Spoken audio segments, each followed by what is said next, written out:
We're going to talk about them people, talk about Hitler. Come on, let's go. People know this story and who have studied the subject know that Adolf Hitler didn't kill himself in a... Okay, we all know this. I just like hearing it over and over again. But let's go for the history buffs. bunker in Berlin as the Red Army closed in. I think that's... we all know that was a fabricated story, or if you watch the show, you probably understand that. Hitler actually fled Germany weeks before that using a group of underground tunnels that led to an airstrip. And that airstrip was flown. He was flown from Berlin out. It took submarines, or multiple submarines that were used, U-boats that were then sent to Argentina. In other words, Hitler lived for nearly 2 decades more in Argentina, along with vast numbers of the Third Reich. Well, now Argentinian President Javier Milei has just ordered the release of all remaining documents on all of those Nazis who fled Germany and moved to Argentina after World War II. Basically, it was almost like a second base of operations. Okay. What does that matter at this point? Unless you're just a total history buff, at this point, what does it matter? Does it matter at this point? Does anybody really care? Like, if you've been down there, you already know the vibe is way different. There was a process called blanqueamiento, right? Blanqueamiento. We'll cover that too. Let's go. Argentina. If you're not familiar with that, like basically the Third Reich operated out of Argentina and Germany. And many of them, including Adolf Hitler, lived in Argentina well after 1945. Most people know that Hitler lived out his days in Bariloche, Argentina, until he died there in the mid-1960s. Yes, you can read the CIA documents about this. The FBI documents also about sightings of Hitler in this area. They knew about it. Of course they knew about it. It was largely facilitated. Yes, we grew up hearing this. Nothing new here for me. Maybe for some people hearing this first time, it's cool. It's whenever. Never too late to learn. I think it's safe to say, by the United States and its allies. Operation Paperclip, anybody? Quid pro quo? Also, if you look into this, the skull that is held in Russia that was supposedly the remains of Adolf Hitler with a bullet wound in it is female. Yeah. So when you look for proof that I didn't know that Hitler did in fact kill himself in the bunker, you are going to find a lot of dead ends. Yeah, and all you need to read, you can read a great book on this called The Gray Wolf. It's a great book. There's many books written about this now. But yeah, the skull, the fragments, they ran the DNA tests on it, and the Soviets allowed them to do this testing. And even Stalin openly talked about that Hitler lived, that he was not there. So Stalin even knew about it. It's widely known in Argentina, by the way.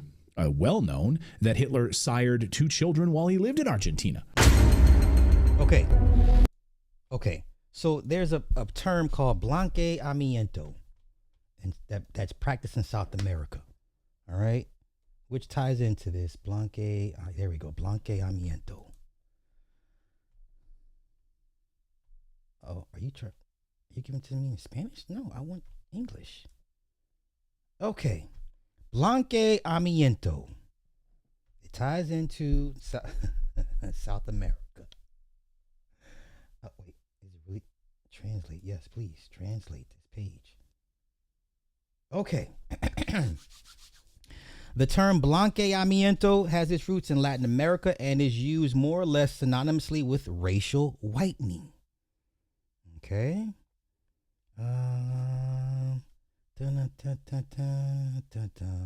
Brazil is really popular. Okay, so here we go. To dilute the black population, Brazil implemented public measures to increase European immigration, with over 1 million Europeans arriving in Sao Paulo between 1890 and 1914. State and federal government funded and subsidized immigration, bringing immigrants from Portugal, Spain, Italy, Russia, Germany, Austria, France, and the Netherlands. Okay. In the late 19th century, the Brazilian Statistics Directorate conducted demographic censuses and was able to measure the progress of whitening as successful in Brazil.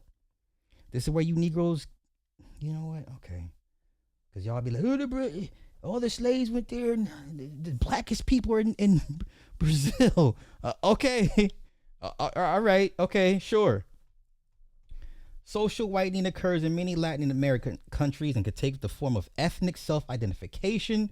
For example, when examining the Puerto Rican census and the different ethnic categories of the population, self-classification as white became a growing social trend despite Puerto Rico's Rich history of the slave trade during the 19th century. Okay. One consequence of the increase in African slaves was a change in the racial composition of the population, and the largest population of colored people was recorded in 1820 and declined thereafter. In 1864, so they were just literally 44 years. In 44 years, it went from 55.6% colored people to 52.4% of the population was white. Okay. Let's see. The category of white remained intact, and the percentage of the population it represented increased from 61.8% in 1899 to 80.5% in 2000. What do you have in common with the people that don't even identify as Negroid at this point? I hear all of y'all bragging about Brazil, Brazil, Brazil. Them people don't even want to be like y'all. They want to be white. What do you have in common with a people like that?